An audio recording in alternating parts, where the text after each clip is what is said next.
The New World Order. Those are the roots of trouble.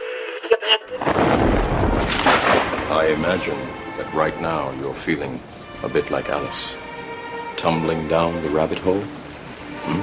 Let me tell you why you're here. You're here because you know something. What you know you can't explain, but you feel it. You felt it your entire life. That there's something wrong with the world. You don't know what it is, but it's there, like a splinter in your mind, driving you mad.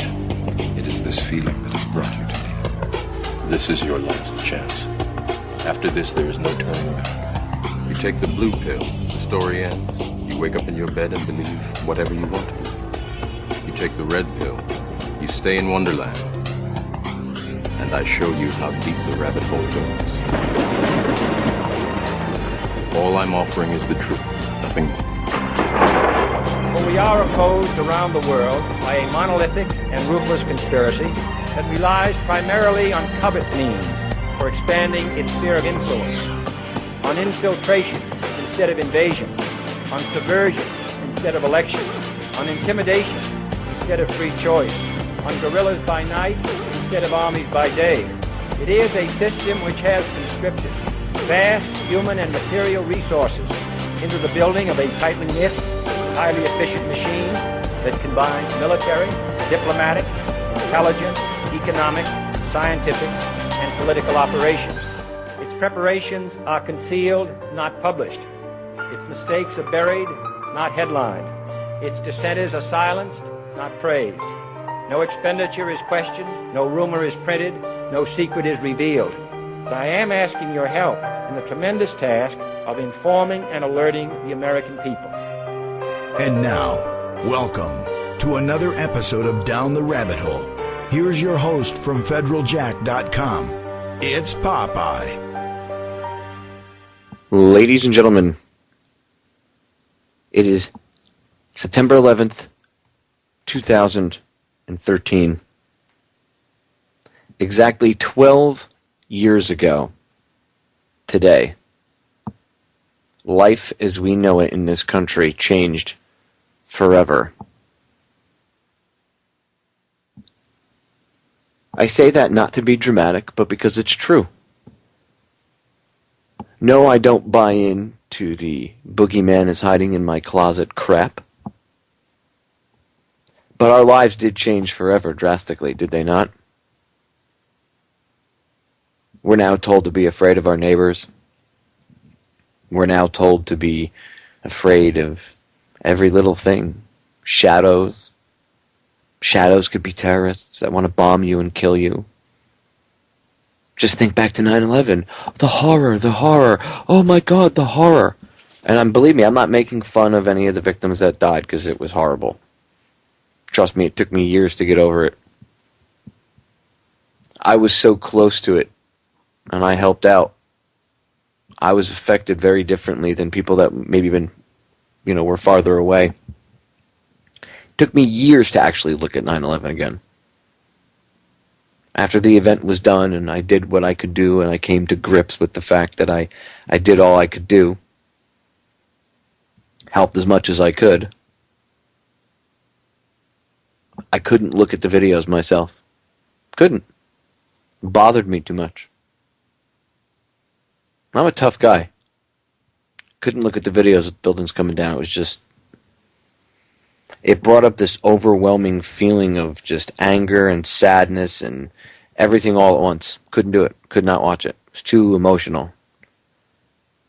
Once I dealt with my own personal feelings about what I had experienced and what others had experienced around me, being that close to something like that, this huge trauma-based mind control event, it really affects you. It took me a couple of years to look into this stuff. And I got to tell you, when I started looking into 9/11, I was pissed. I got real angry. Not so much anger towards... I mean, yes, there was anger towards the people that did it, but it wasn't like, yes, I have righteous anger, we need to get them. I mean, now I have that. But at first I was angry at myself. I was angry at myself because I let myself fall for this. I let myself buy the propaganda line. And I don't believe the government. I didn't believe anything they said before 9/11 happened. I never trusted them. I mean, Ron Paul's bumper sticker that he had on his desk, the one that says, "Don't steal, the government hates competition," I had that on my second vehicle, on the back window. Used to drive around with it all the time. In fact, I had it on the first two vehicles I had, the first two trucks I owned. One was in the back window, because it was an old Dodge, what was it? It was a Ram. Yeah, so it was in the back window of the Dodge, and the other one was on the back bumper. It was a Ford. Wow, it was a long time ago. So I didn't trust the government back in the day, but man, I bought that hook, line, and sinker. Even though I didn't believe their story about Flight 93 from the get-go. My mother didn't either. See, I lived in North Jersey at the time. I grew up in North Jersey. A lot of listeners might not know this, but I grew up there. And I was there that day, obviously. I remember on the radio they had said that they were tailing a passenger jet coming eastbound from Pennsylvania. And they said the Air National Guard was already up there, and that they were trailing it, and there was already F-16s in the air. And then the news reports said that the plane had crashed in Pennsylvania, and in fact, the first initial reports were that the plane had been shot down. And then those got squashed. And these were the local radio reports, which I've been trying to find transmissions of these. But this was 12 years ago, and at the time, nobody was recording the FM frequencies. At least I wasn't in my house that day. I hope somebody was, because I would love to try to find the... I mean, they're recorded somewhere. They're sitting somewhere in a closet, on a DAT tape or on a reel-to-reel at the very least, somewhere in someone's closet, but I have no idea where. So I'm trying to find these old local radio broadcasts. But at the time, they were saying that the plane had been shot down, blah, blah, blah. And then they quickly changed to the passengers had taken over the plane, and yada, yada, yada. The official version of the story of Flight 93 grew. But the first couple hours, they kept saying that they were trailing it with planes, and that, like I said, that it might have been shot down, and then those reports changed. And my mother and I had a tendency to believe the initial reports, because a few minutes after they reported that they shot it down, two F-16s came flying over my house, coming from the west, headed towards New York City, because I lived just a little rock's throw away from New York City, literally maybe 18 minutes from the city, from where I grew up. So it wasn't that far away, and these two F-16s came tear ass over my house. I mean, hauling. They were growing up. I grew up. My father was an Airedale in the Navy, so before I had joined the military, I had been exposed to Air Force planes, Navy helicopters, Marine helicopters, Air Force helicopters, anything like that.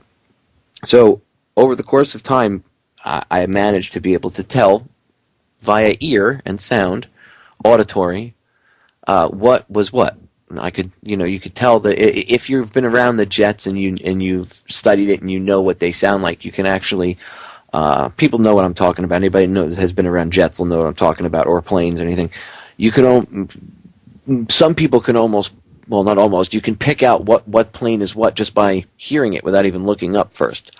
And I said, that sounds like an F-16 or, a few F-16s. And we looked up, and about 35, 40 seconds later, these two F-16s came flying over the house, low enough that we could see the weapons pods underneath the plane that hold the missiles or the bombs or spare fuel tanks or anything like that. I mean, that's how low they were flying. And I remember this memory vividly. We were standing in my driveway. She was standing by the path that led from the driveway that went up to the front door. And she was looking up, and she looked down at me, and my mom was a tough lady. She was a very, very tough lady. And she had tears in her eyes. And she was scared. And she said to me, "I'm scared." She said, I'm really scared that, this is this is crazy. We're at war. I mean, she knew, and she woke me up as soon as the second plane hit. The first plane hit, and she thought, "Oh my God, it must be a horrific accident," which as many people did, because it's not uncommon for planes to hit tall buildings in New York City. It has happened in the past. So not that it happens that often, but if a passenger liner had hit it, if it was one hitting one of the Twin Towers, well, okay, I could see how maybe a pilot flew off course, screwed up or whatever, but as soon as that second plane hit, she immediately came upstairs and yanked me out of bed, because I was working the midnight shift at the time, and she immediately dragged me out of the bed and said, even though I had just gone to sleep, and said, oh my God, 2 planes hit the World Trade Center. And I remember I thought she was talking about 2 Cessnas. I thought she meant 2, little small, maybe single-engine Cessnas hitting the World Trade Center. And then I said, wait a minute. And I was rubbing the sleep out of my eyes. I said, 2 small planes or 2 big, commercial planes, like passenger jets? And she said, no, 2 big planes. One hit one tower and one hit the other. And I immediately, sat right up. I said, well, that's not accidental. That's some sort of an attack. And I immediately turned on my VCR. It was the first thing I did. I had rolled out of bed, rubbing the sleep out of my eyes. I grabbed the videotape and I threw it in the VCR. And I immediately started recording. In fact, if you go on YouTube, there's 6 hours of video. That's about 6.5 hours of recording that I did that day of news footage. I just put the tape in and let it record. And it's interesting to go back and actually watch the footage, because the things that they were saying that day, a lot of people don't remember the news footage and everything. They remember how they felt. They might remember a memory like I just told you guys, but they don't remember the news footage. And I just had this feeling that day I needed to record it. So years later, I went back when I first uploaded it to YouTube a couple years ago. I went back and I looked at it. And I was like, holy crap, they're talking about 8 planes being hijacked, bombs being all over the place. Literally.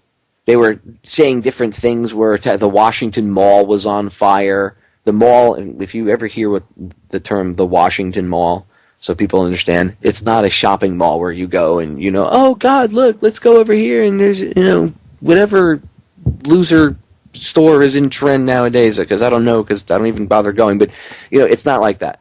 It's an open mall. It's where the reflecting pool is by the Washington Monument. There were reports that was on fire. I mean, it's crazy. In fact, what I'll do is I'll find the YouTube. I have the YouTube video of it. I'll find the link for it, and I'll post it. I'll drop it into the chat room. And if you're listening, I know anybody listening to the radio show here over on Truth Frequency Radio, just go to truthfrequencyradio.com. And when you click the listen live button, and it opens up the pop-up player, the chat room is right underneath the player. What I'll do is I'll throw the link in there so you all could see it. And there's also access to the chat room from one of the tabs right off the main page too. And there's a player on that page as well. So many different ways to listen to the radio broadcast. But I'll drop a link to it in there. I really urge you guys to go tear through it and watch it. In fact, last time I had Aaron Dykes and Melissa Melton on, I got to get those 2 back on. Another great, awesome duo of truth there. Those 2 are awesome. But last time I had them on and I was talking to them, we were the first time they had ever heard of this, because they didn't realize that this existed yet. And I sent them the video and I was like, here, check it out. Because I was telling them, they were talking about all sorts of different things, bombs going off, the Washington Mall being on fire, all the stuff that most people probably didn't hear because it was on the local media. A lot of this stuff wasn't coming from Fox News. Some of it might have been aired on CNN or networks like that, but a lot of the footage I recorded was the local CBS affiliates, the local Channel 11, I think it was at the time, WPIX, which I think is still around there. It's an affiliate. It's not an affiliate. It's an exclusive New York station up there. I think Channel 9, UPN 9 might have been in there. I mean, this is going back now. Of course, the channel numbers might be a little different in your area, but these were the local stations at the time that I recorded up there. And I tried to get as much local coverage because I hated back then. I didn't like the satellite. I didn't like CNN. I didn't like any of them. The only place I wanted to get my news from was the local place. Or if I had to get international news, I went to newspapers and stuff like that. I didn't like these big cable networks. So there is some cable network coverage in there, but a lot of it was the local stuff. Anyway, in that local stuff, you're going to see all these weird reports, all this crazy stuff. And nobody remembers that stuff, right? Because the event was traumatic. There was so much going on, so much chatter, so much talking on the TV and on the radio. A lot of details, a lot of interesting things that can show you that they were just trying to scare the crap out of you. Because most of that, if you watch that broadcast, you'll see it's just fear, fear, fear, fear, fear, fear, fear, fear. And now that many of you know about faking broadcasts and things like that, and how these commentators are no better than actors, pretty much. That's pretty much what they do. If you go back and you watch their broadcasts again from that day, you'll look at it in a totally different light. And any fear or trauma that they might have induced into your brain, because that's what 9/11 was. Don't be mistaken about it. It was a huge mind control event. Yes, they benefited in many ways from it, but one of the ways that they benefited was that it was a mind control event. And a lot of people went through the same thing that I went through. That's why I brought that personal little story up first, because if you're going to get into and listen to any of the stuff that I'm going to present to you for the rest of the night about 9/11, well, you have to be willing to be a little open-minded about it. And as I said, when you go back and you look, because most people are awake now, even if you don't believe 9/11 was, allowed to happen or perpetrated by an agency inside the government or whatever, or a group of people inside the government, or this rogue element of powers that shouldn't be, whatever. Even if you don't believe that, I'm sure by now the media has lied to you to the point where you don't trust them, right? Right. That's why you're listening to this broadcast. So, if you go back and you watch those old broadcasts, these 6 hours of, coverage that was coming out as things were happening, you're going to look at it a lot different. It might actually help take away some of that fear or whatever it is that causes people to not look into 9/11. I don't want to talk about that. 9/11's, I don't want to talk about that. I can't talk about that, Popeye. Well, maybe once you go watch that footage, you only have to watch 20, 30 minutes of it. The first 20, 30 minutes to see, watch the whole thing if you want to sit down and you can actually listen to it while you're doing things, but try to pay attention. But, because it's important when you pay attention, it'll help pull the wool off your eyes. The best way is to go back to the very beginning. Because with some people, other people, they come to the realization on their own. But I think one of the best ways, at least for today anyway, is we're going to go back to the beginning. And that's why I started off with telling you my little personal memories. See, I remember these things very vividly. But I'm also the type of person that, like, when it comes to an event like this, I start to listen to the radio. I would start to, as soon as something happens, I want to try to get as much information and log it and try to remember it. That's just the way I am. Some people might not have been like that. Some people, in fact, most people were heavily emotionally traumatized by this event. And that's why I want to be able to tear this stuff apart and tear apart the emotional side of it. Get rid of that. Let's separate emotion, because you cannot look at anything emotionally and, have a sound judgment on it based off of emotion. You can't, because emotion doesn't allow you to think logically. You can't think logically and emotionally about something at the same time. It doesn't work. So I wanted to try to give you that little personal tidbit and show you, okay, how I was affected and I couldn't look at this stuff.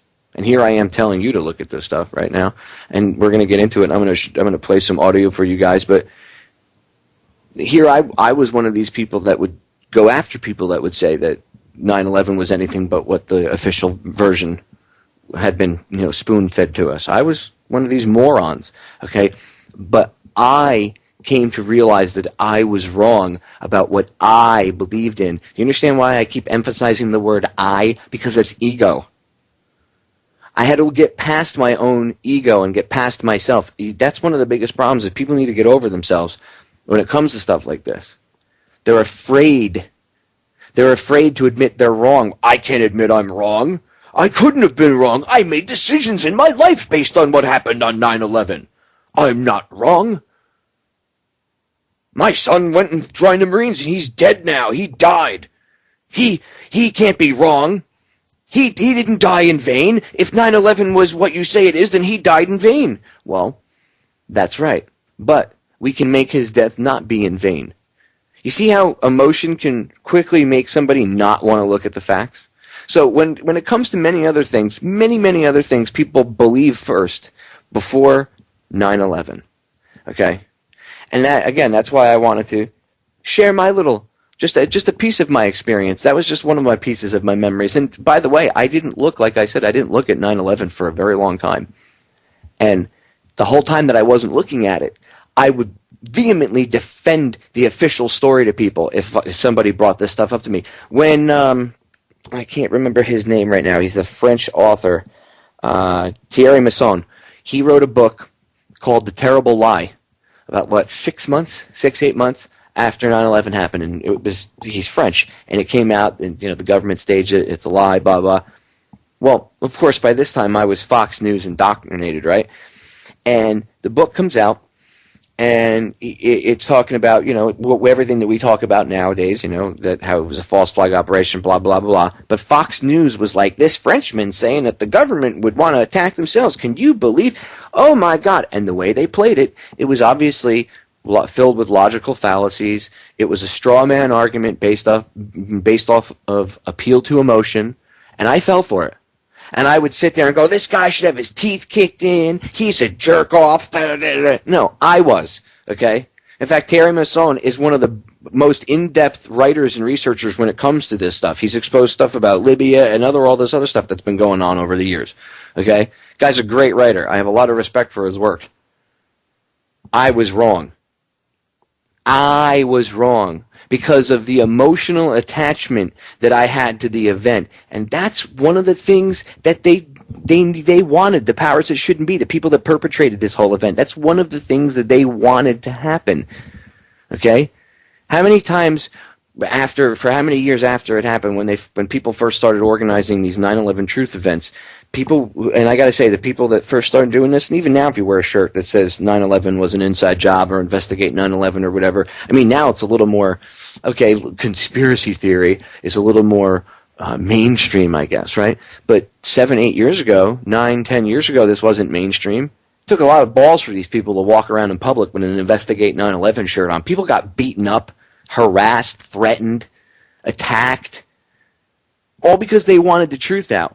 And people were responding based off of emotion and ignorance. Okay, I was one of those people. I responded in the past off of emotion and ignorance. Okay, luckily, in about mid-2006, I started to, look back into 9/11 and everything, and I started to actually pay more attention, and I started to look into the Iraq War, and that's when I was just literally knocked on my heels, knocked back, and just I sat on my butt for a minute, and I was just astonished at what I had learned. I mean, I had literally been knocked back. And ever since, I decided that, well, I'm not the type of person that's going to sit back and, if I know this stuff is going on, I can just sit back and not do anything about it. So I went from being that guy that runs around trying to prove people that do what we do here, alternative media. I was that guy that was like, yeah, I'll prove them wrong because I'm smart. And I am a smart guy. And I would use my analytical skills to take these people on. Except the problem is when I started analyzing the stuff that they were saying so I could debunk it, and I started researching it, I realized that I wasn't debunking them, I was debunking myself. I had to get over my own ego and over my own emotional attachment to that event to be able to look at the evidence with a clear mind. Once I was able to do that, man, was I shocked at what I saw. And like I said, I was mad. I was so pissed off. But you know what? I was mad at Bush and Cheney and Wolfowitz and the rest of these scumbags and all the people that came before them, and this whole dark New World Order and J.P. Morgan and Rockefeller and this whole idea of this New World Order that they want to push and all this blah, blah, blah, blah, blah, right? But that came later. My initial anger was at myself because I had allowed myself to be duped.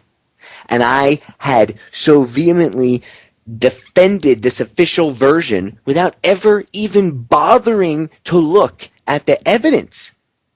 I thought I knew everything. I mean, the news, they have no reason to lie to me, right? I just did not think. And this comes from someone that didn't trust his government from the time he was a little kid. I was raised by my parents to always question authority, respect question. And, never trust the government because they would probably, if they got a chance, stick a knife in your back because they've done it before. And yet I fell for it because, hey, that's what trauma-based mind control events do, ladies and gentlemen. So, tonight I'm going to be playing some audio clips, some evidence from eyewitnesses you're going to hear talking about explosions, many different things that maybe some of you probably haven't heard some of this audio. But most people by now are pretty, okay, I know 9/11 was, done or whatever. But even if you're to that level, some of you might not have heard some of this audio. It'll back up a lot of other things that have been said, other claims. So, stay tuned. We're going to break. We'll be back in a few short seconds. Don't go anywhere. Educate yourself. We are back. Getting right back into 9/11. I want to play some of the audio for you that I have lined up. I literally have a huge 9/11 downloadable archive section over on federaljack.com, and actually most of the audio, if not all of the stuff that I have for you guys that I'm going to play tonight, you can download and keep for yourselves, which I suggest you do, including the full video that goes along with most of the audio, so that you can actually see the video reports and you can show them to your loved ones and say, hey, look, this is a real news report, not some faked stuff for entertainment value or entertainment purposes. You can see it yourself. Go to federaljack.com. Right on the front page, you will see next to the slider a widget. It's a picture of a vault door, and it says the Federal Jack Downloadable Info Vault. Click on that. It'll bring up another page, and when the page opens up, it'll have a bunch of images on there. Each one of those images is a button. If you click on it, it'll bring you to a corresponding archive for whatever the picture is. So, like, one of them is my radio show, another one's about JFK, another one's about 9/11, there's an ebook section. If you click on the 9/11 section, you can download everything there, and it works with any type of phone, any type of computer, Apple, PC, it does not matter. You can download everything there. Go and grab it. Do it right now. Take everything there. Keep it. That way you have an archive of this stuff, okay? That way you can say to other people, look, listen to this information, look at this information, read this information, okay? I don't want you to have to just come to my radio show to find out this stuff. That's not the point of me doing this. I don't get paid for this. I don't get, I don't get $1 for every listener that comes. I'd rather you guys have the information and run with it, because that's how we're going to solve the problems and bring these scumbags that did this to justice.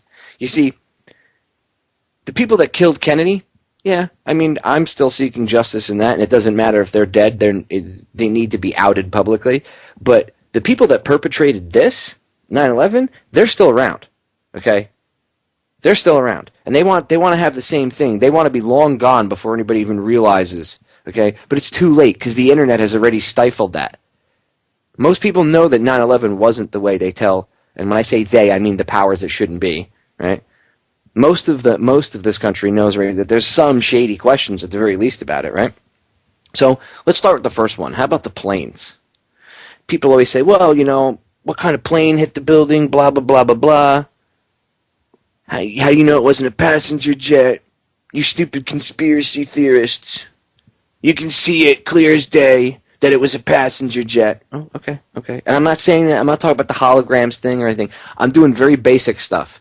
I'm not getting into the the deeper end of the conspiracy pool concerning 9/11 tonight. I'm staying with the basic stuff to debunk the debunkers. Okay, all just evidence that's out there. First is a piece of audio I'm going to play for you. It's about 30 seconds. It's a radio transmission from that day. Now, there's a little bit of an audio track behind it because it's from a video I made, but you can hear the audio clear as day. It's a fireboat with the call sign of Marine 6. It's an FDNY fireboat. Marine 6.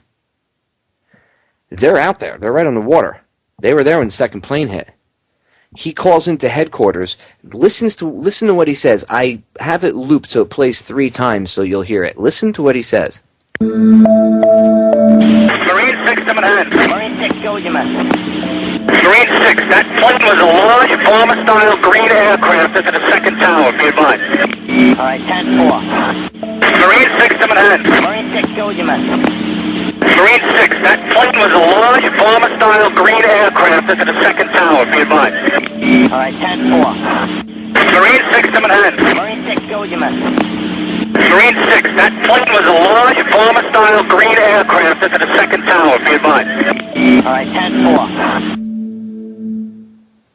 Now, that's actual audio footage, audio recording, I should say, of that day. Radio transmissions. FDNY, NYPD, that's the fire department transmissions. You hear him calling back to the dispatch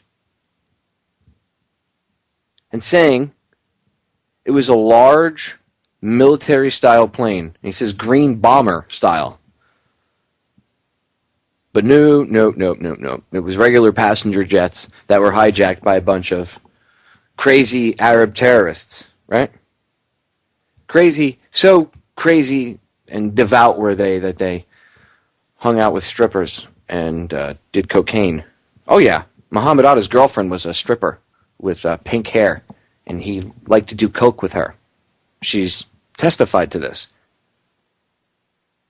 But that's not important for you to know, because he was a devout Muslim. Because most devout Muslims do coke and hang out with pink-haired strippers.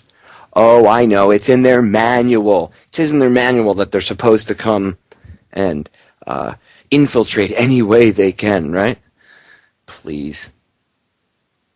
That's the cover-up. That little comment, that little caveat that they put out there like that, and they kept telling everybody, well, that's why.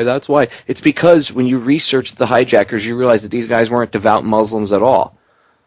But you can't have that because that doesn't fit. So you have to come up with something to cover that. So they come up with they blend in like ninjas, because now they're Al Qaeda ninjas, right?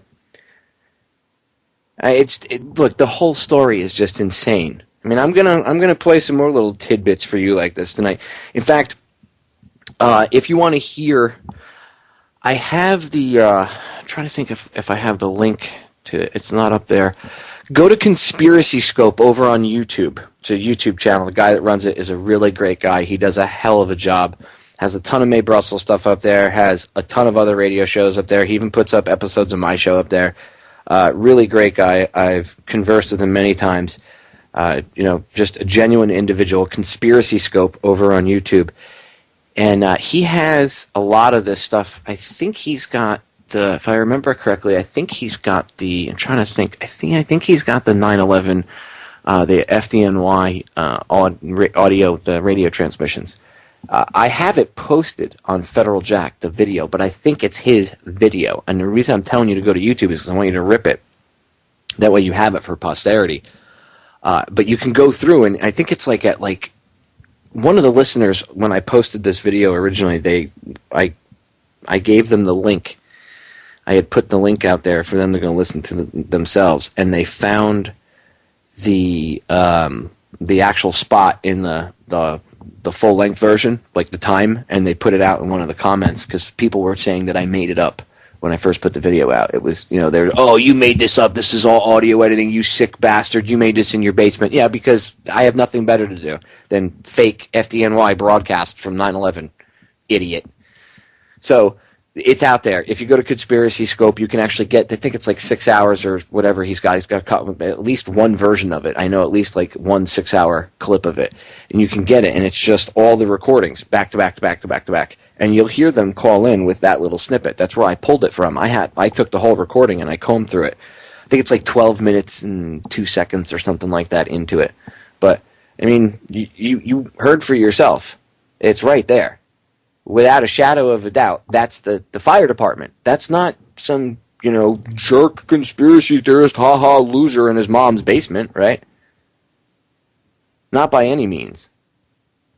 In fact, I would personally, if, me, and this is just me, but I would tend to believe somebody that actually looked into the conspiracy end, more than somebody that would blow it off as if that was an insane assumption. I mean, what kind of investigator doesn't look at all options?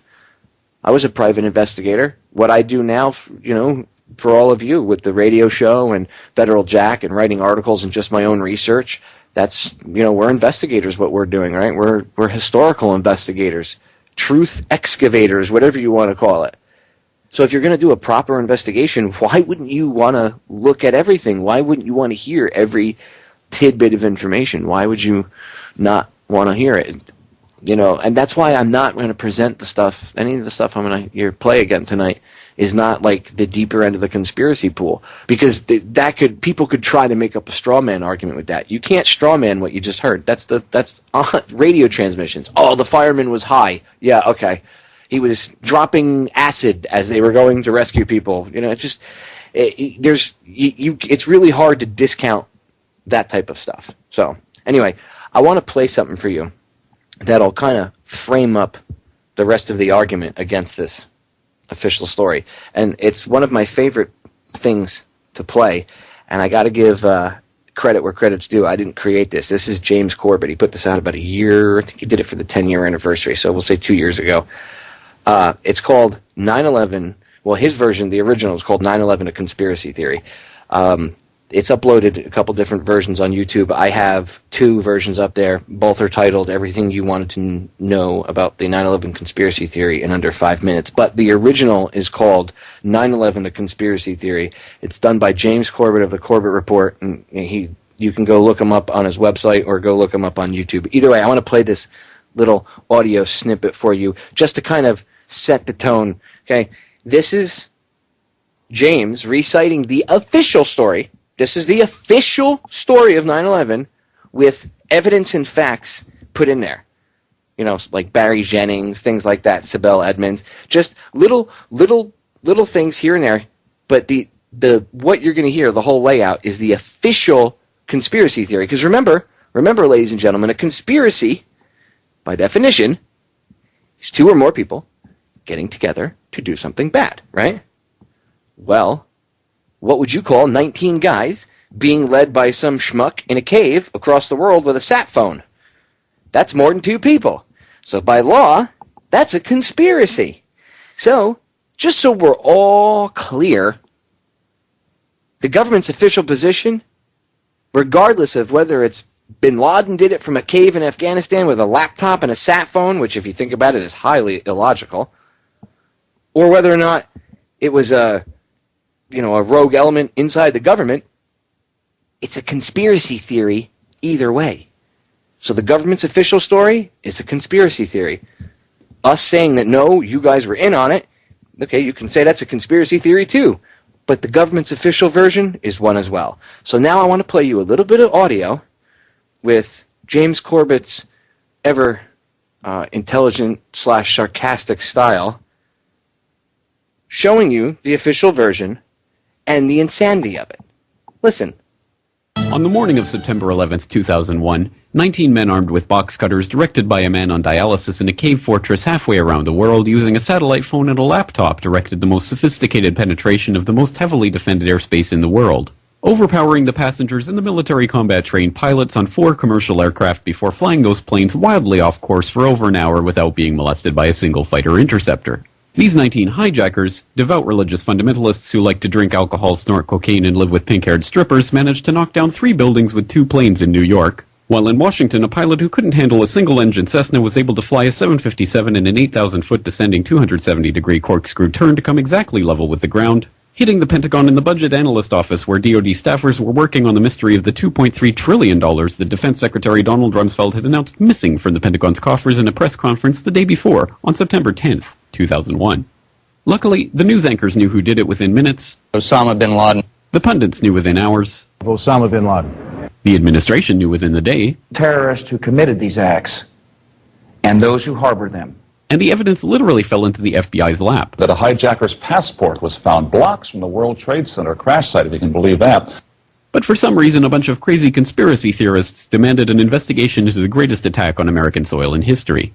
That investigation was delayed, underfunded, set up to fail, a conflict of interest, and a cover-up from start to finish. It was based on testimony extracted through torture, the records of which were destroyed.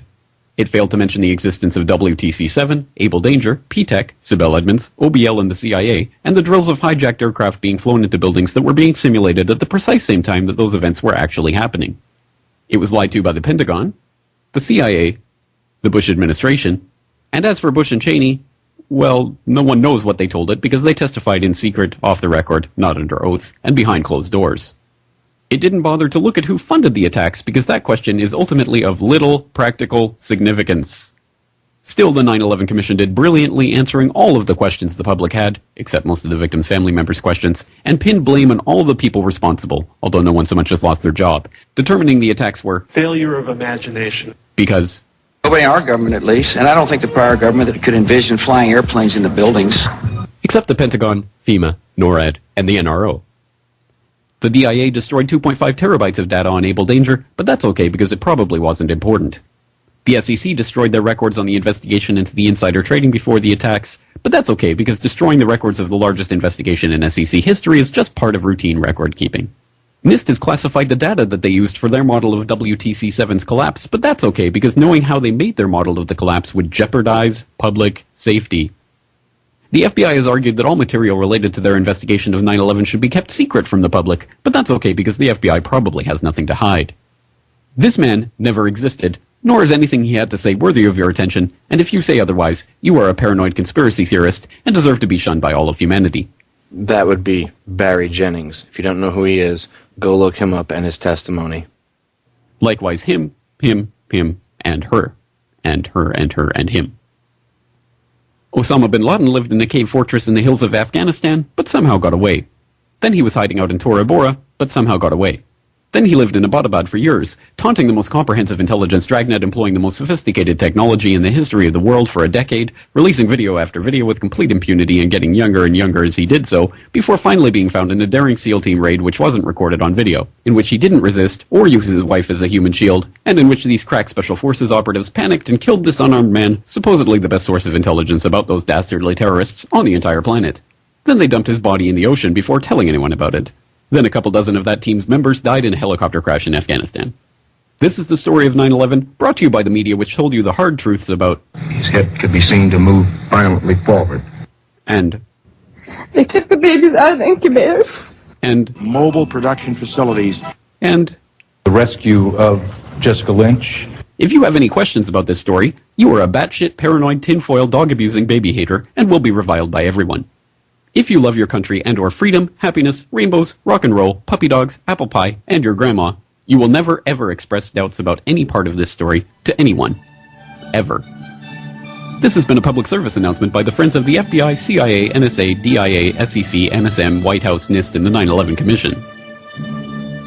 Because ignorance is strength. Doesn't the official story sound insane?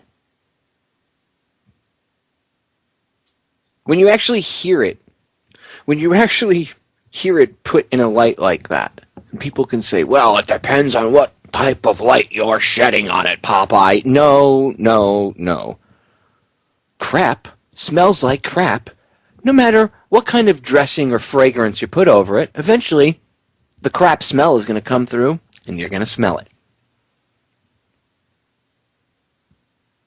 I know nobody wants to admit that 9/11 couldn't possibly be anything other than what we've been told. I know a lot of people don't want to admit that. my father said it best to me when I first started talking to him about this stuff, and I have to give him credit because he's come a long way from when I first started talking to him about all this stuff. And, he explained it best to me, which, sometimes even we think we know it all, us, the people that are maybe awake, I guess we like to say, right? We have a tendency to forget that sometimes we still might not have the full perspective of things. And in talking to my father about this stuff, I had brought up 9/11 to him. And I had said to him on many occasions we had gotten in arguments about it and everything. And he said to me, finally, one day we had a conversation about it. And he said, you know why I'm so passionate and I fight about it? And I said, why? And he said, because if I take what you're telling me and I accept it, then that means that everything, most of my life, that I've been told has been a lie. I didn't look at it from his perspective like that before. I had thought about it, well, I'm younger, I went through it and I woke up and everything was a lie to me. But I didn't put it into the perspective that when I woke up, I was late 20s, early 30s when I was waking up. My father, when I started harassing him with this stuff, right? Truth vomit like we all do.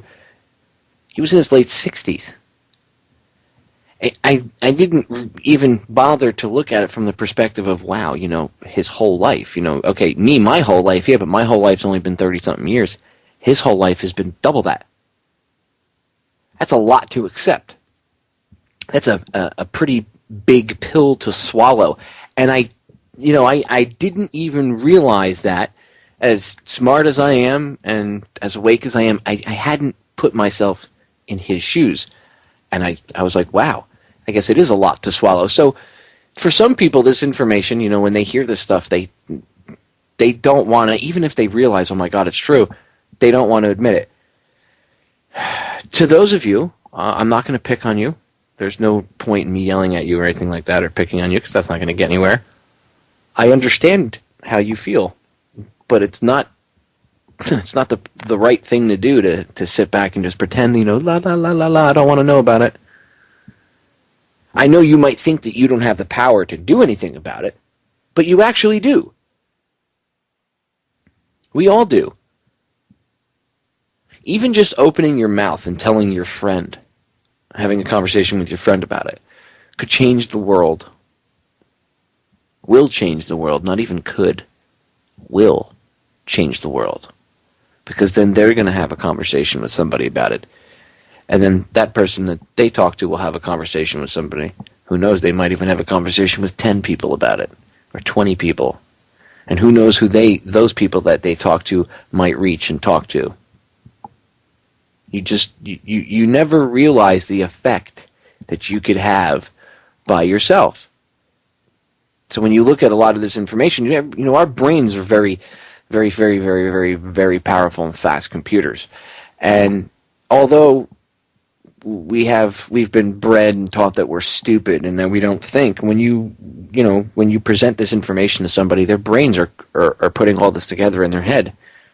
And the answer of, you're insane, you're crazy, that could never happen, well, that might just be an automatic response that comes out of their mouth because they don't know how else to verbalize what they're thinking. As I said before, when it comes to waking people up, everybody has a door. We kind of have to take a step back and not, when you try to present someone this information, try to figure out the best way to present it to them. Try to tailor it to that individual. Everybody has an awakening. With 9/11, with my father, it wasn't even 9/11 that got him to realize that 9/11, what was going on. It was the Oklahoma City event. I gave him. I have Noble Lie. I have Holland and James Lane's movie, the A Noble Lie. Holland Van Nieuwenhof, good friend of mine. Going to be bringing him back on the broadcast soon. But Holland sent me a copy of the film, and back when I was having him and James and everybody on. I got a copy of the film, and then they came on and I interviewed him about it, and I had the film here, and I still have it. So my father was here, and I played it for him, and I put it on the DVD player. Not 9/11. Another false flag event, another event blamed on people that it had nothing to do with and used to push an agenda, but totally, not 9/11, not connected to that day whatsoever. And he was kind of on the fence about 9/11. So I put in the Oklahoma City DVD into the DVD player, and I left him alone rather than sit there and try to, point things out, because that's another thing we like to do is you like to play a documentary, and then while the person's watching it, you stop it and you pause it, you interrupt it, and you go see, and then you start giving them a diatribe. Well, people didn't do that to us when we were watching the documentary, so let's not do it to them, right? So anyway, I let my father watch the video. I come back about 2 hours later, and when it's done, I said, "So what do you think?" And he looked at me, and he said, "I was on the fence, but now I know they did it." So it wasn't even me ramming 9/11 down his throat. I had presented him the tons of information, and he just, again, it's a very paradigm-shattering thing, especially for somebody who may be older and their whole life, thought that everything that was being told to them, was at least somewhat accurate. But when he saw what happened with the Oklahoma City bombing, and I said to him, "Now just remember all the stuff I've told you about 9/11, and he's watched a couple documentaries I sent him. He watched that, and bam, he realized he saw a pattern. The light switch went on in his brain, and there was no turning it off.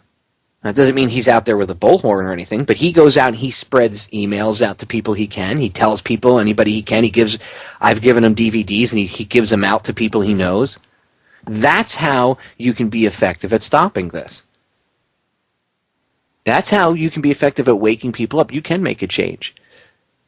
So you can admit, it's okay to admit to yourself that, oh God, things aren't good.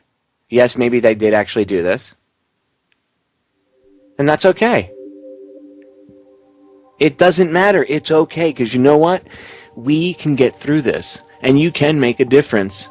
But you have to realize that this information is accurate and it's real. Okay, you have to, I guess, admit it to yourself. I know it's scary, but it is what it is. Okay? Wow, it's top of the hour already. 1 hour went by so fast already. I like this new schedule. By the way, thanks, Chris and Cherie. Love this, one break schedule thing. This rocks. Allows me to go on rants. I love it. I'm sure your ears are bleeding, though. I'm sure you guys could use a 3-minute break. When we get back, I got more audio evidence for you to listen to. Research 9/11, ladies and gentlemen. It definitely is not what you've been told by the powers that shouldn't be. Go to federaljack.com, go to the download section, and download everything from the 9/11 archive. We will be right back. Ladies and gentlemen, we are back with hour number 2 here on tonight's live edition of Down the Rabbit Hole. It is September 11th, 2013. I'm your host, Popeye, from federaljack.com. Today is the 12th anniversary of the attacks of September 11th. And regardless of whether or not you think the government did it, you think, Bin Laden did it, you think the boogeyman did it, whoever, we were attacked. Just we weren't attacked by the people that the powers that shouldn't be have told us we were attacked by. I have a ton of audio evidence for you guys that I want to squeeze in here into the second hour. So I'm going to try not to rant too much. Try not to pontificate too much here for you. I want to get as much of this in for you as I can. They're short clips, but it's it's important that you hear this stuff. A lot of this stuff came out after there was a lawsuit. If you look up, if you go on YouTube and just type in 9/11 Gate, there's I've had Glenn Z from We Are Change New Jersey on before. He's put up a lot of videos on YouTube over the years, exposing a lot of the different creepy stuff. There was, and I forget the lawyer that did it, but he filed a Freedom of Information Act request for the videos that NIST had, because NIST had all these videos and stuff and pictures. from eyewitnesses and news agencies and stuff. And what they did was they went around and they rounded it all up, and they were sitting on it. And I forget the name of the guys. A couple of years back, he went and he had to sue. If they're not hiding anything, why do we have to sue them to get footage, right? Because, hey, it's national security. Really? Really? Really? If your kids... Let me just pause myself for a second. If your kids, if they're caught doing something they shouldn't be doing, right? And you have video cameras in the house, and your kids know you have nanny cams or whatever, right? And they take the video footage out, and you say, hey, something happened in this house today. And the kids are like, yeah, we don't know. It wasn't us. It was, Osama bin neighbor kid, and he came over here and did all the bad stuff in the house. And you go, okay, well, I'm going to go to my cameras. And you go to the nanny cams, and all the nanny cam footage is gone. And then you go to the kids, and you say, where's the nanny cam footage? And they say, oh, well, we have it, but it's, some of the cameras weren't working, and the stuff that we do have, well, it's, we gave it to Mrs. Johnson down the block, a third party, or maybe it's their cousin, because NIST is still a government agency. So we gave it to Aunt Joanne, and she's down the block, and she's got the footage, but she's not going to let you have it. And then you have to go over to your sister's house, and you have to hassle your sister to get your video footage from your house to see what happened. Would you believe that your kids didn't have anything to do with what happened in your house that day? Would you think your kids were lying to you? Does that situation sound completely insane? Okay, right? Well, that's what the government is. The government, by the way, is not our parents. If anybody, we're supposed to be the parents in the relationship, not them. Okay? And yet they have all this evidence and stuff, and they're like, no, you can't see it. Well, why? Well, you can't see it, for whatever reason, national security, whatever other friggin' reason they probably gave, and I don't remember, it wasn't national security, but I don't remember what the reason they gave was. It's just ridiculous. Everything's always classified under national security or, a caveat thereof. It's just disgusting. It's for your safety, after all. I mean, it's for the kids. Why? The truth doesn't need to be known. It's for the kids, really. That's why teachers are teaching kids in school. There's video of this that were fighting in Afghanistan because of 9/11. Because there's people in Afghanistan that want to kill us. That's what they're telling these little 4 or 5 year old kids. We're at war because there are people that want to kill you in Afghanistan, and we're trying to get them before they get you. That's not what's going on. The people in Afghanistan don't even know what 9/11 is. It's like 98% of the fighting age males were polled, and they didn't know what 9/11 was. The only thing that they knew was there was a foreign invader in their freaking country. How would you react if there was a foreign invader in your country? Think about that one for a second. Anyway, let's get back to 9/11. You guys know that there's audio of firefighters from NIST being sued and this release coming out. There's video that goes along with it, but there's a clip of these two FDNY firefighters, and they're sitting there, and they're covered in concrete dust and everything. One of them's bleeding out of his nose. He's a little bit busted up. Listen to what they have to say. No, there were no bombs in the buildings, right? No. There's no bombs. Really? Let's listen to the evidence. And not only do I have this piece, but I have another one, a different eyewitness, separate video clip, another one. Let's see what they have to say about bombs in the buildings. Let's see if they think it was just planes with jet fuel. What happened? It was an explosion. He was in the lobby, and the third explosion, the whole lobby collapsed on us. What was it like? Horrible. It's like hell. You don't want to know. The whole building just collapsed on us inside the lobby. Was that a secondary explosion? Yes, it was. That was Yeah, definitely a secondary explosion. Because we was inside waiting to go upstairs, and on the way upstairs, the whole fucking plane blew. And we just collapsed on everybody inside the lobby. Similar to the first tower coming down, secondary? I don't know about the first one, but I know the second one was terrible. Then there was a third one too after that one. Third explosion after that? That's right. Everybody was inside the building, waiting to go upstairs, and they just let loose. Everything just let loose inside the building. So what you told me is that there was a plane or whatever hit the building, then a secondary explosion. It was like 3 explosions after that. We came in after the fire. We came when the fire was going on already. We was in the staging area inside the building, waiting to go upstairs. And they exploded. The whole lobby collapsed on the lobby inside. And this ma'am after that Just man, everybody tried to make their way out. Just trying to help all the brothers get out. A lot of people trapped inside. I was sitting in the Brooklyn Navy Yard, across from Brooklyn. We watched the first explosion. As we were watching the buildings, I saw a black, very large airplane fly right into the second building. It came out of the south, right in front of our eyes. As far as I know, at least 3 or 4. It was so surreal, like a movie set. Second and third explosions also, right? We were in the building for the third one. It collapsed. I was on this drive here for the other one. People don't understand. There may be more. Any one of these fucking buildings could blow up. This ain't done yet. How does this is on top of this. This could be no worse than this. Could be nothing no more worse than this. You're in the building trying to help people, and it's exploding on the inside the building. So I don't think it can get any worse than this. Now, aside, I forgot to warn you guys there. In some of the clips, in some of the other clips, you might hear a little coarse language, but they just had buildings blow up on them, and they just had their friends killed in front of them. So I'm sure you'll forgive the firefighters for saying the F word here or there. But that's live, unedited, and I didn't want to edit it out because I didn't want to take away from anything. I wanted you to hear, well, not live, but I wanted you to hear the unedited, uninterrupted, I should say, audio of these firefighters. You hear the last thing he said? There could be bombs in any of these buildings. Bombs. He didn't say there could be planes filled with jet fuel and Al-Qaeda terrorists flying into buildings. He said there was an explosion in the lobby. There was an explosion. Secondary and third explosions. Oh, well, that was boilers blowing up or whatever, fuel tanks in the basements, right? Liars. What about Willie Rodriguez?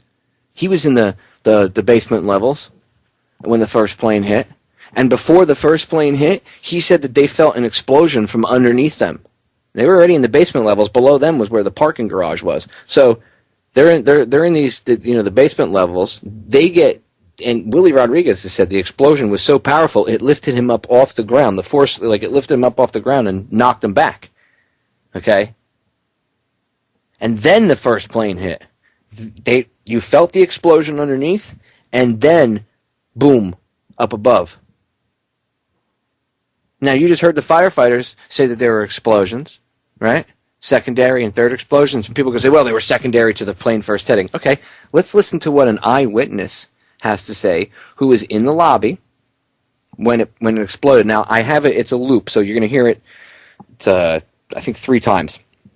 So you can hear the guy's testimony. Listen to what he says. Listen, he says, I was in the lobby. First there was an explosion, and then the plane hit. Bomb went off in the lobby first, then a plane hit the building. Then another plane hit the other building. But when I was coming through the doors on the other side of the Trade Center,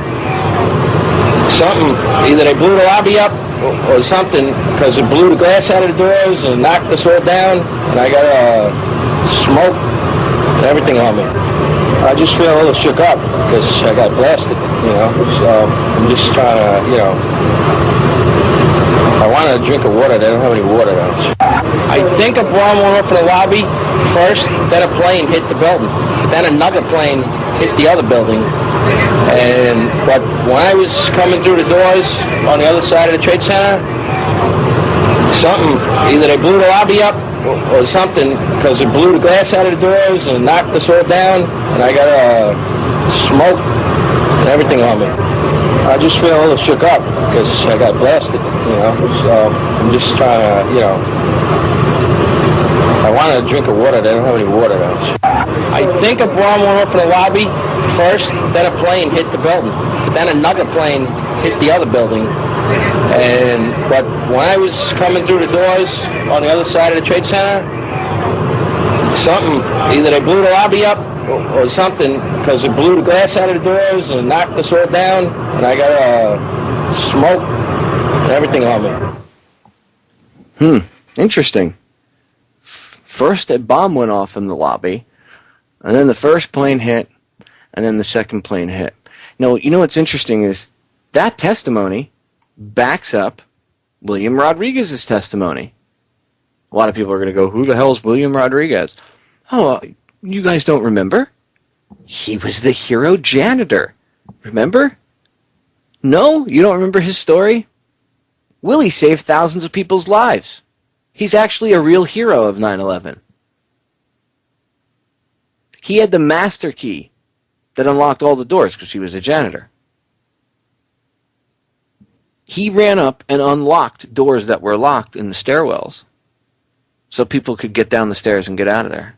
He saved thousands of people's lives. He ran back in the building to do that. He didn't need to do it. He had been evacuated. He could have stayed outside. He didn't. He didn't have a protective coat or a helmet or anything on.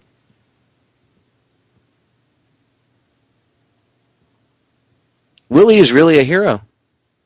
And his story matches with this gentleman.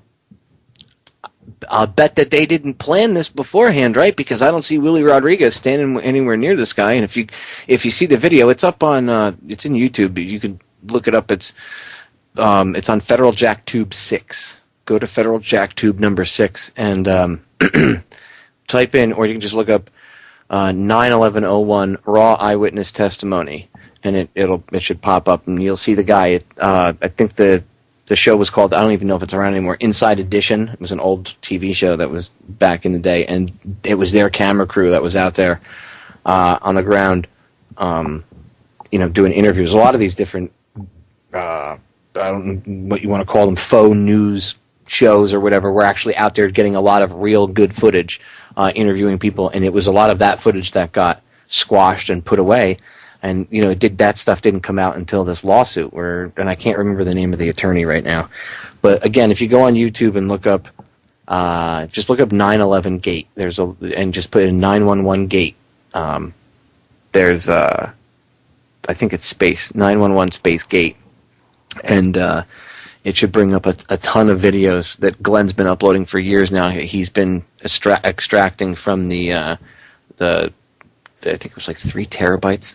Something like that, like 3 terabytes they had, or some astronomical amount, or 2 terabytes or something of information that these guys, maybe it was 2, no, it wasn't just 2 gig, it was huge. Yeah, it had to be a terabyte at least, or something like that. Anyway, he's been putting the videos up, so all this stuff is easily accessible over on YouTube, but most of these videos are over in that 9/11 download archive section that I have on federaljack.com. In fact, if you can even just go to it, if you type in federaljack.com/9-11-01 and hit enter, and it should bring you right to the directory listing page, and just rip all the videos there. There's actually like a a little over 2-hour movie that I made titled Debunking Fox News and Popular Mechanics, or Debunking the Fox News and Popular Mechanics Attack on 9/11 Truth. And you can download that. It was for the 10th anniversary. Fox News and Popular Mechanics did a piece, and then Fox News did a secondary piece on their business network attacking 9/11 truthers. And I completely destroyed both pieces with evidence. And it was good. I'm glad they actually did that, because they went through the effort of putting out this whole piece to attack conspiracy theorists, and they made it really easy to destroy them. So if you go over to the download section, you can grab the stuff there. All of this. Every piece of audio that I've played and that I will play for you guys is there. I mean, every single piece. Most of it's in video format. It's not just regular audio. Most of these reports and stuff are in full video format. So you guys can download this stuff and see these video reports for yourself, and see that it's not me editing audio or making things up or hiring somebody to pretend to be a reporter. I mean, the quote-unquote 9/11 truth debunkers, the lengths that they'll go to of accusing you of doing things to try to perpetrate some crazy conspiracy theory. It's like, really? Trust me, I have way less time than you think I have to do all this stuff. Anyway, there's 2 things I want to play before I forget, because I have a list here, and I know that time is limited. One thing is, it's a piece of audio that backs up a statement that I've made on air plenty of times, not only on my broadcast, but on other people's radio broadcasts, and I've talked about this before. As I said, I have vivid memories from 9/11 from that day. One of the other vivid memories I have is later in that day, a good friend of mine, Mike, and myself. Mike was a retired firefighter, and I was a volunteer firefighter. We each had our own gear, and they were calling for any retired and active duty firefighters, whether they be paid or volunteer. If you have gear and or trucks, please show up at Giant Stadium. We were going to start bringing when we got there, we had hooked up with the ambulances from out of town, and what we were going to do is we were going to ride with the ambulances because there were people coming down literally from Maine. I mean, we had ambulances from Pennsylvania, Vermont. It was amazing, the people that just came down and showed up and wanted to help and just said, we're here to help, we need to help. So all these out-of-town people didn't know where the hospitals were, and we did. We knew all the local hospitals around, that's where we grew up. That was our turf. So we were going to ride and take everybody around, and we realized that after about 5 hours, there was no victims being brought over. Something was up. So we were listening to the radio dispatches, and while I was sitting by the command center, the New Jersey State Police Command Center in Giant Stadium in the parking lot, I'm in my brain right now, as I tell you this, I can picture what the tent looked like.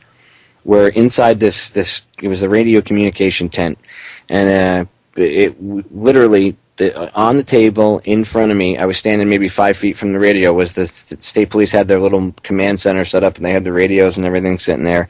And that's when it came in that we heard them arrest a bunch of guys on the George Washington Bridge with a van full of explosives. And all it said originally was that they were Middle Eastern men and that they had arrested them and that they had a van full of explosives and blah, blah, blah, blah, blah. Well, you really didn't hear much more about it, and it kind of disappeared, and you didn't hear anything else about it. Well, I did my thing, joined the military, whatever. Years later, I'm looking through I'm going through all this information, trying to sort everything out.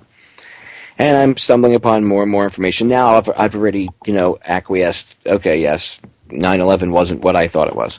And I'm going along, and I stumble upon stories about these guys getting arrested. And I go, I remember this. So I start reading it. But these weren't just blogs. These were newspaper stories, articles, put on websites or whatever, things people forwarded to me. And I come to find out that these guys were Israeli Mossad.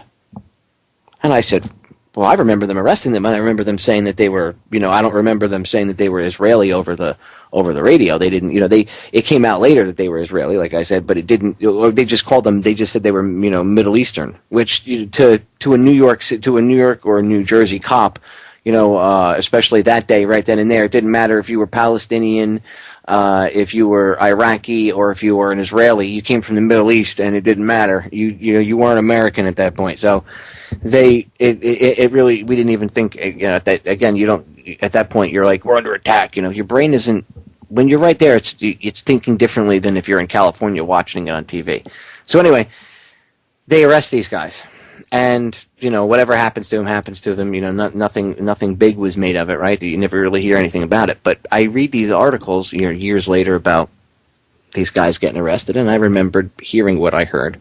And you find out that, they were Israeli Mossad, and then you find out that there were other van loads of Israeli Mossad that day that were arrested. The 5 dancing Israelis, the guys that were videotaping when it got hit, and the lady thought it was odd that they were all waving lighters around and cheering. And videotaping it, so she called the cops, and then the cops pulled them over.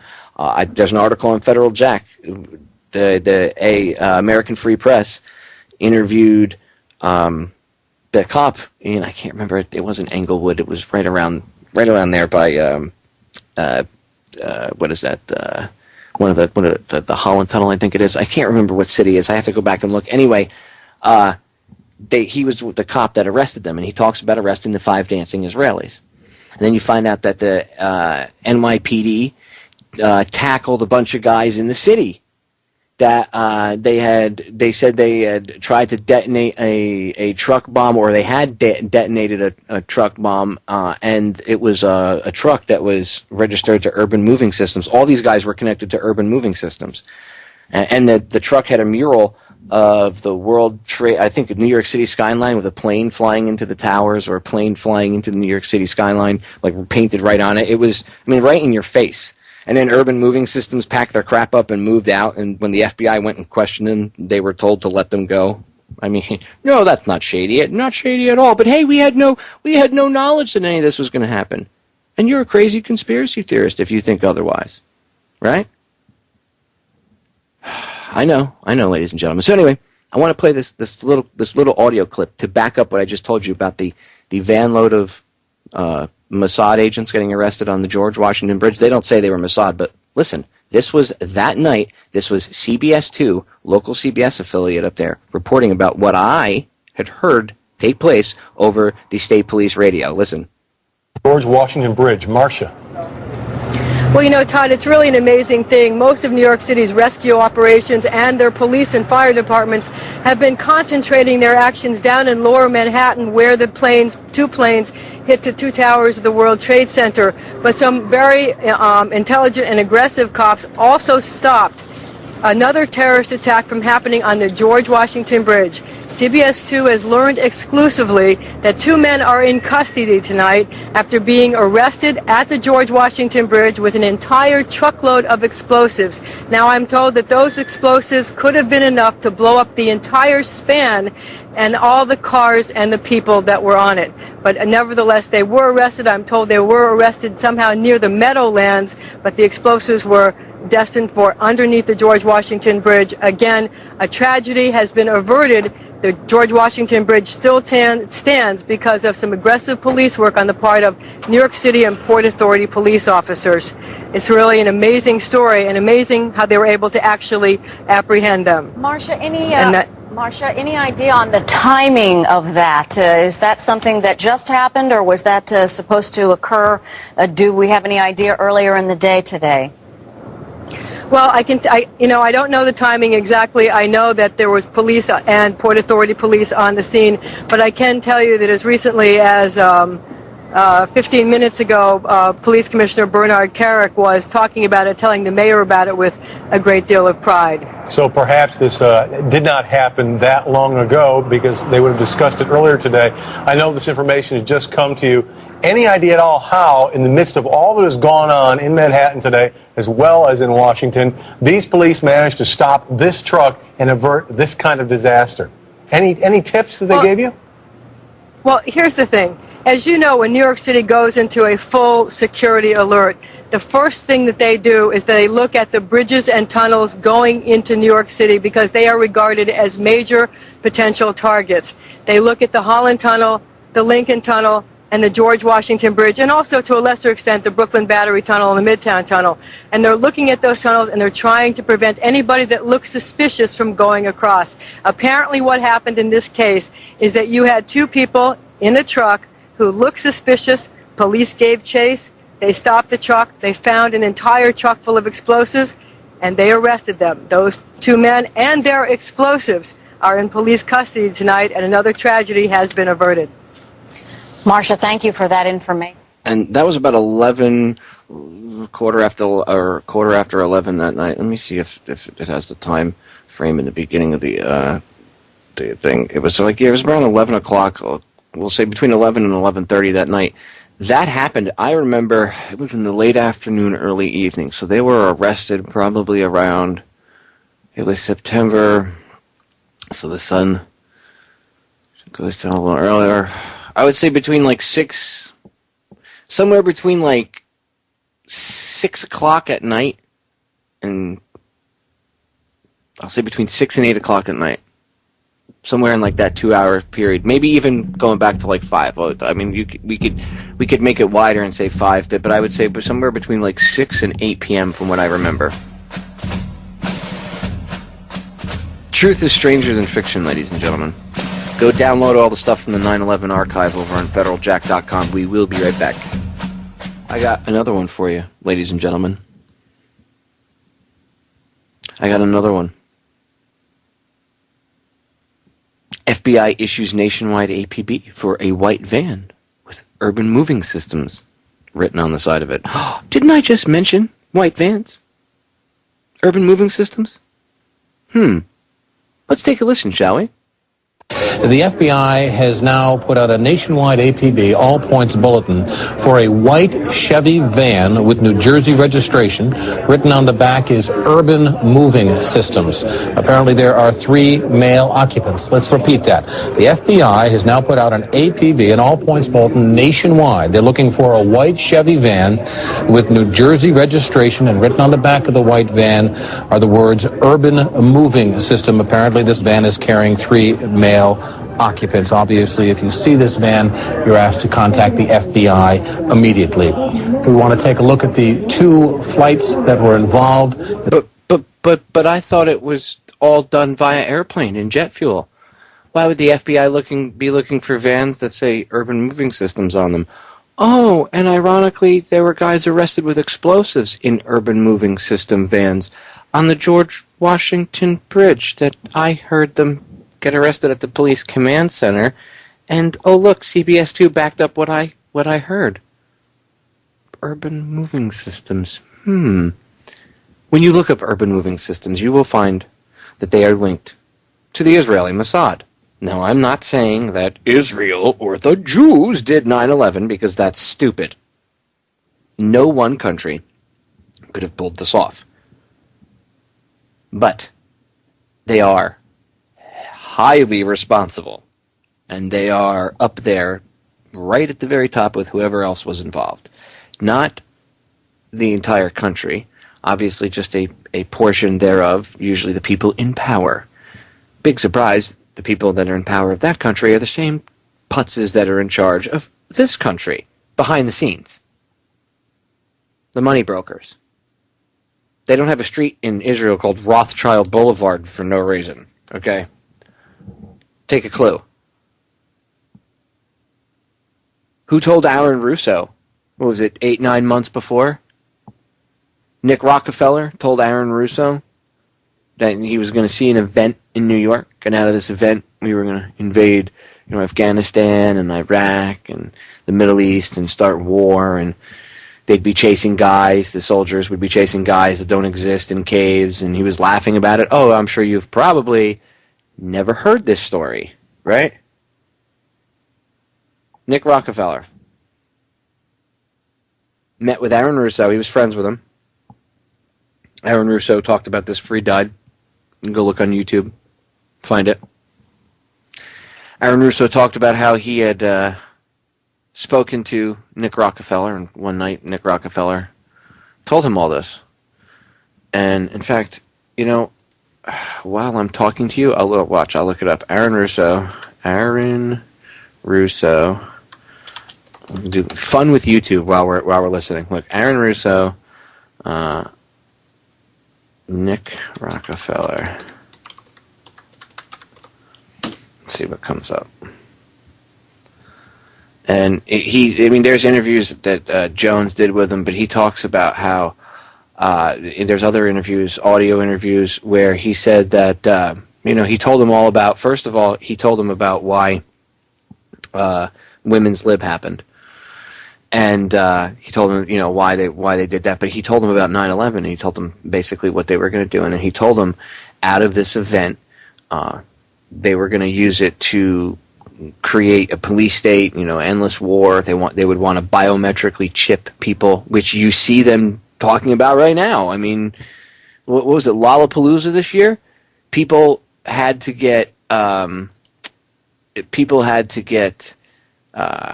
I guess they didn't want to do the armbands or whatever this year, so people had to get RFID chips to get in, and there are people that went along with it, I guess.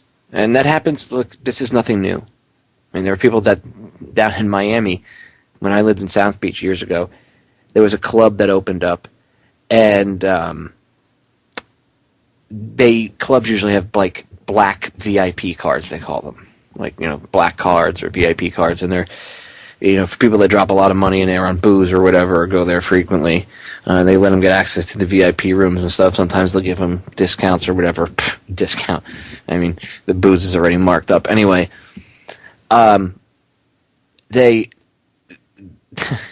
girls don't like to, especially down here, girls don't like to carry purses when they go out. They like to wear very tight dresses if they're even called dresses because most of them are skimpy. There really aren't places to put IDs and stuff like that, right? So rather than have this card, but even if they had their information, they knew who they were, they could just swipe the card, without having to card their license or whatever. People would lose the cards, or they wouldn't carry it, or girls would put it in their bra or their panties and it would fall out. So they started RFID chipping the patrons of the bar, and these people willingly did it, and this was 5 years ago. So I'm going to play this clip really quick. It's an audio clip from the movie Zeitgeist. A lot of people don't like the movie because of the religion part in the beginning. If you want, you can cut that part out. I don't care. But Peter Joseph, who I don't agree with like 90% of what the guy says, but he did a somewhat decent job, at least with this portion, the 9/11 portion of his film. So if you don't like the rest of it, that's fine. I don't care. And the Zeitgeist movement, they're nuts. They want robots and Maitreya worship and all that stuff. That's kind of New Age, New World Order crap in and of itself. But that's a whole nother broadcast. Anyway, that's where you can find this clip. He included this snippet. I guess he had interviewed Aaron before he died, and he included this in his film. From history, it is that listen. Power corrupts, and absolute power corrupts absolutely. This is Aaron Russo, a filmmaker and former politician. To his left is Nicholas Rockefeller of the infamous Rockefeller banking and business dynasty. After maintaining a close friendship with Nicholas Rockefeller, Aaron eventually ended the relationship, appalled by what he had learned about the Rockefellers and their ambitions. I got a call one day from an attorney woman I knew, and she said, "Would you like to meet one of the Rockefellers?" I said, "Sure, I'd love to." And we became friends, and he began to divulge a lot of things to me.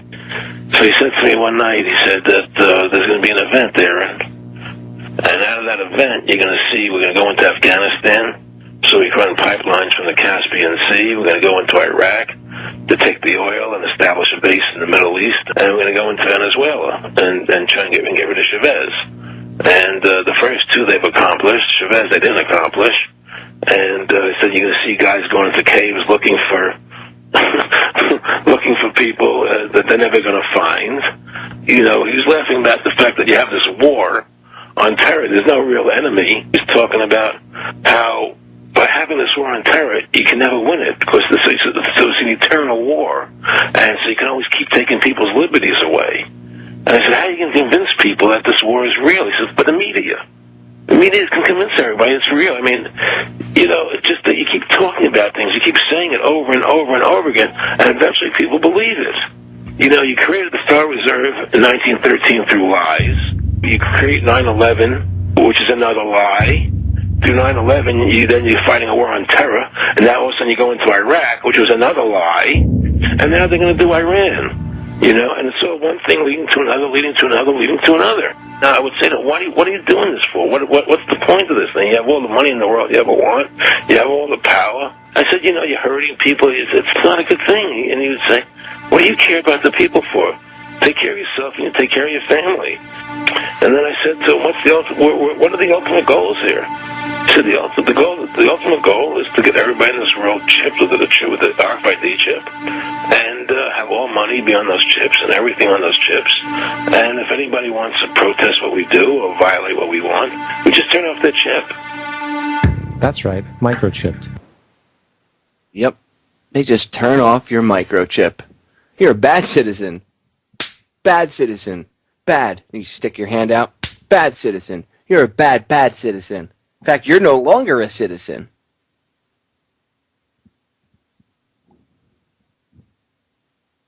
This isn't a joke. This isn't a conspiracy theory. 9/11 was an event. It was used for many different things. On one level, it was a trauma-based mind control event used to literally traumatize the mass public. Traumatize them in such a way that our brains would create a compartment to deal with it. Mind control, trauma-based mind control.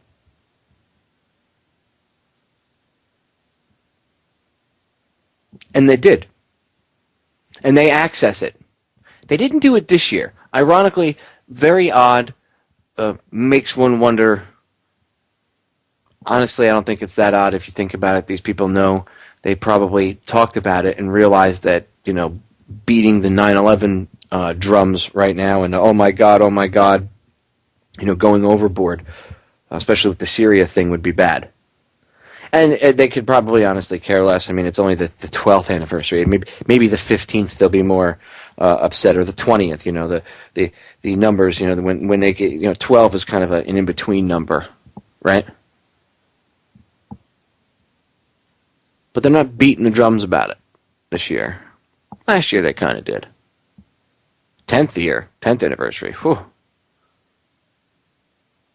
But they're not really beating the drums of 9/11 fear, oh my God. Of course, they have a lot of problems with Syria, but they will. I have to go back and look at the news footage today because I ignored the news today, but I'm sure that 9/11 was used at least once. We need to bomb Syria because we could have another 9/11 if we don't get Bashar al-Assad, right? Because we're backing the very same people that supposedly attacked us on 9/11. How does that make you feel? 12 years after 9/11, we are literally experiencing our president and his administration and certain members of Congress push, even CNN, push for bombing another country on behalf of the very same people who supposedly killed for 3,000 of our citizens that day. And all the people that have died since because of the sicknesses, because of the stuff they were exposed to from the towers coming down. We're helping those people out in Syria. If you believe that they attacked us on 9/11, but Al-Qaeda, woo, frightening.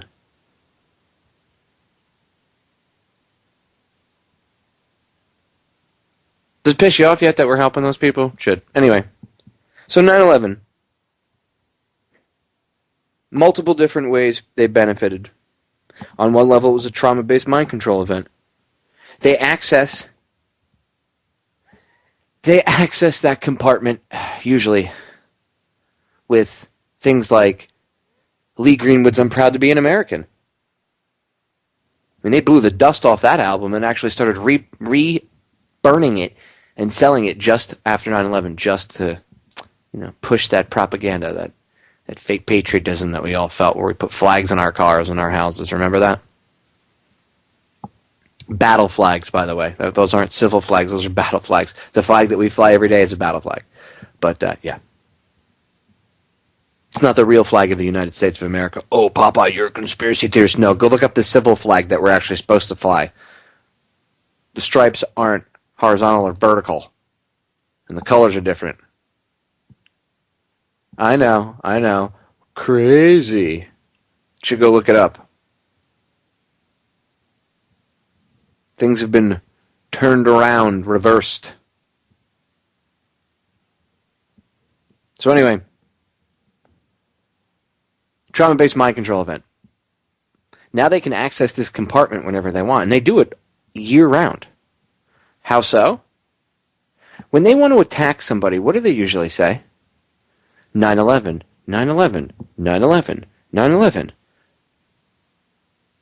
And everybody goes, oh.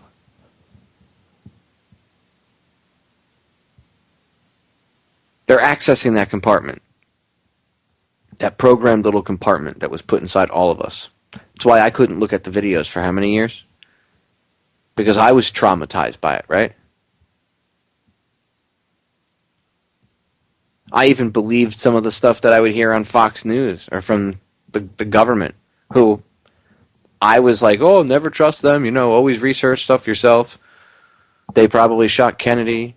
I'm convinced of it. I mean, I joined the military, and back then I was convinced that the CIA killed Kennedy.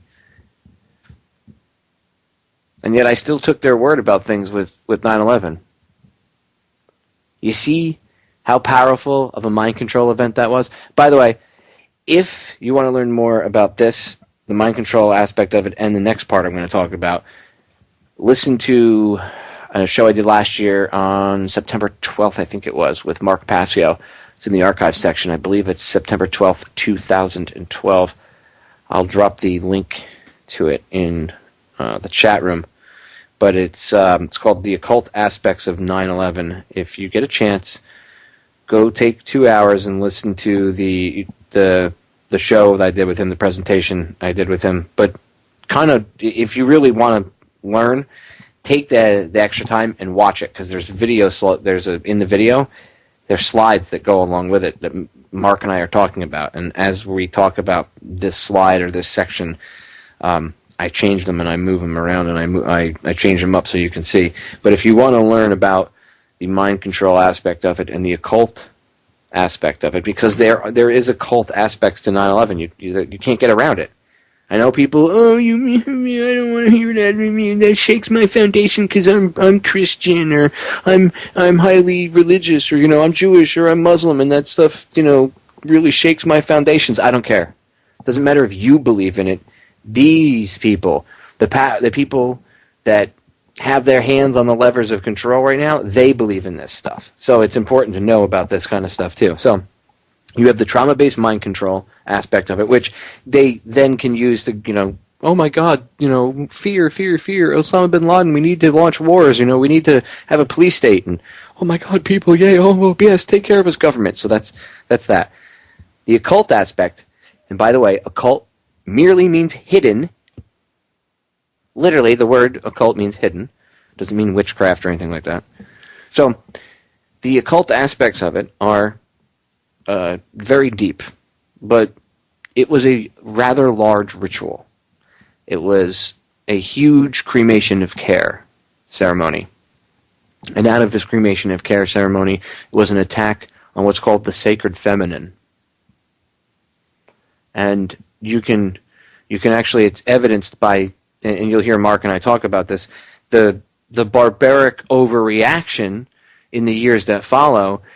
That's you can see the scale of masculine and feminine being thrown out of balance. I know a lot of people are going to go, wow, Popeye, you're talking New Age. No, this is not New Age. Look, regardless of whether you choose to believe this, there are certain universal laws, okay? It doesn't matter if you don't want to believe them. These things have been talked about for thousands and thousands of years. And if you say to yourself, oh, well, there's no way this stuff is real, those people, they were talking out their butts 5,000 years ago, well, how do you know that? You really don't know that. You're basing that off of someone else's opinion that told you that, right? And that's a pretty ignorant stance. The people that control things right now, I'm not saying they're awesome, they're cool, they're whatever, but the people that control things, okay, these elitist turds, believe in this stuff. So maybe we should take a look at it, because perhaps maybe some of it is true. And yeah, although it might shake you to your core because of your religious beliefs, it doesn't make you an evil person, doesn't mean you're going to burn in hell. Or whatever version of it that there is in your religion, whatever it may be. You will not become evil. This is not demonic. This is the way it is, okay? The fact that you can be controlled so easily is partially due, in fact, to that kind of thinking. You only have a narrow scope of thinking, man, you're really easy to control. I can pigeonhole you in a heartbeat. Move you around like a little chess piece. Use your brain. The creator, God, whatever you want to call him, or her, whatever, I don't think it's a him or her, it's a force, whatever. The energy that created us, I don't think it would have given us free will. And then, if we use it, fire and brimstone, no matter what religion it is. That's mankind doing that. It's because the powers at the top, the people at the top, push that kind of stuff to control you, to stop you from looking further. Because them having access to this type of information gives them power over you. So all this is they have information that you don't. It's like insider trading. You know, it's like if they have stock tips that you don't have access to and they can make more money, they actually do that. Same thing, except on a much larger scale. In future broadcasts, I'll get into the nature of reality and some deep stuff and how they control us and things like that. But 9/11 itself, there are certain occult aspects to it, and I don't have time. I wouldn't even have time to get into all of it, you know, in 2 hours tonight. That's why the broadcast I did with Mark, it was uninterrupted, commercial free, and it was like 2 solid hours. That's was, you know, with no breaks, no nothing. Just it was a little over 2 hours. So there's a lot of information. I wouldn't have had enough time to air it tonight. So even if I wanted to re-air it. So what I want you guys to do, which I had thought about, just go in the archive, 9/12/2012 from last year, download the show, put it on your iPhone, iPad, MP3 player, whatever, computer, and listen to it. Take the video. Take the video, okay? You can take the audio and listen to it as well, but get the video because the video is there as well. I want you to download it so that way you can see it. And it's also available on YouTube. You can go to the YouTube archive, DTRH Radio Archives, and just download the YouTube archive if you want to do it that way. It's the same video. Watch it because it's got all these slides, and as the things that Mark is breaking down in the presentation, the slides are right there. And the two of us laid it out in a very easy to understand fashion. Mark did, I pretty much let him, take the helm of the ship. And I just kind of interjected, here and there. But he does a great job of laying it out. So you have to understand all this stuff. There's no way you could understand why they would do the things they do or what they're up to, even to this very day, unless you have an understanding of where they're working from. They are not operating from the same set of ideals or same level of thinking you are. Once you understand that, then this stuff, then it becomes a little bit easier for you to realize. Because the truth is the truth. It is what it is. Nobody wants this to be true. Trust me, I don't want this to be true. I wish this was crap. I wish this was so fake. I wish the world was a happy, hunky-dory place. I wish the worst thing you had to worry about once in a while was, someone getting pissed at you. But this stuff is real. It's scary. It's extremely unpleasant. But it's real. If you arm yourself for battle, you have a better chance of winning. As Sun Tzu said, battles are won before either of the two sides ever steps foot on the battlefield. It's all inside the head of each side.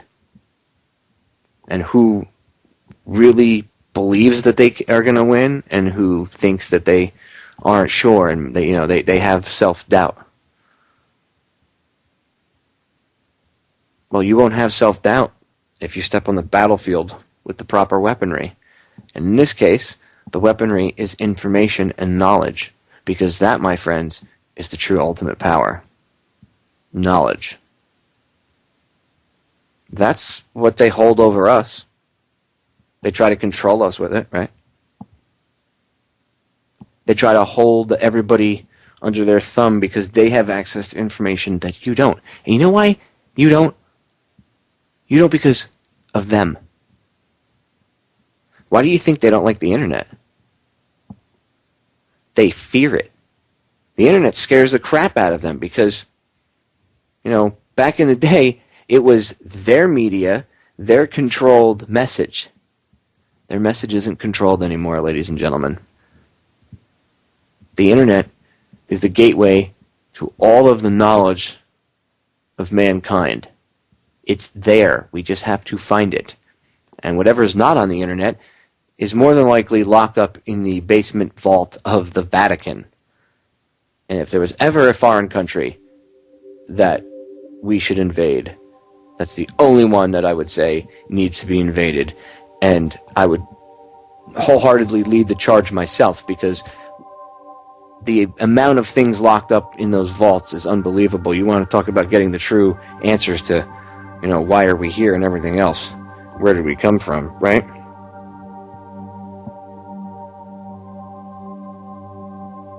I know. I kind of went into the deep end of the conspiracy pool the last few minutes here, but I had to touch on it. Again, go in the archives, look up the occult aspects of 9/11, watch the video. This is Sparta! Educate yourself to the facts of what really happened that day, ladies and gentlemen.